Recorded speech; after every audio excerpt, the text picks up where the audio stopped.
I think the main topic that I've heard being talked about in the industry is AI, and how we can utilize AI to provide value and to improve our experience, in my department with client experience. I am sure that in the next 5 years, we are going to see big leaps taken in ways that we can implement AI in every part of the process. With AI hallucination, there's the risk of patient safety mistakes happening. And so I really wanted to drive home that having a team of human-trained professionals can actually be really valuable. And I wanted to make sure that people realize that is an avenue of value and that AI is not the only way to go for support. One big area that we've talked to multiple customers about is the changing landscape of clinical trials. Over the last few years, we saw a large push to move clinical trials into newer areas of the world. One of the big areas we see is Latin America. Latin America has exploded in clinical trials, and it's something we're really excited to support. Actually, at Thermo Fisher, our depots in Latin America have gone through a massive expansion to support the increased volume of work we're seeing moving into there. There's an expression in God we trust, the rest all bring us data. And I think that still remains true.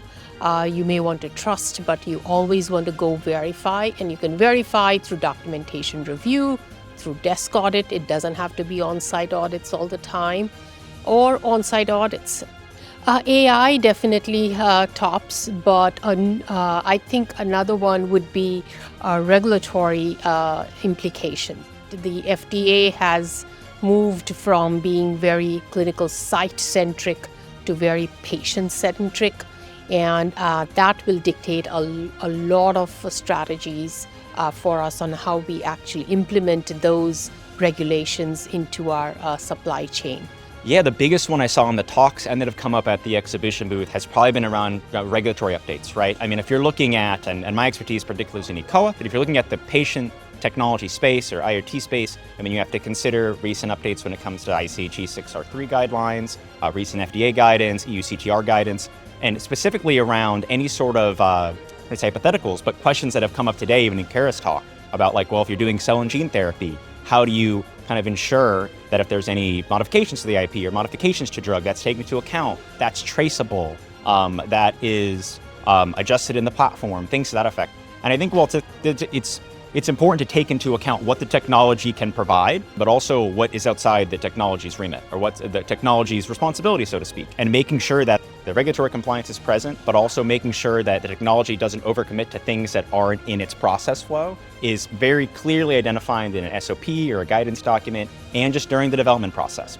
Something that hit me that came out of the panel this morning was getting the audience to focus on the new generation of clinical trial participants that'll be going to join these clinical trials. The new generation is very different from those people that I grew up with.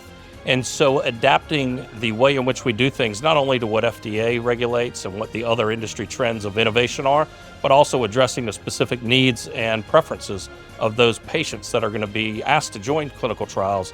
Everybody is beginning to, or just consistently speaking about, is that there's a rise of clinical trials right now. And that's based on just, again, the demand that we're seeing, the turn of the industry right now, and the increased just demand from drug product development, new development, and science coming out too. So with that being said, resource strategies, how to manage the workload, but also how to continue to move the needle forward with our clinical trials.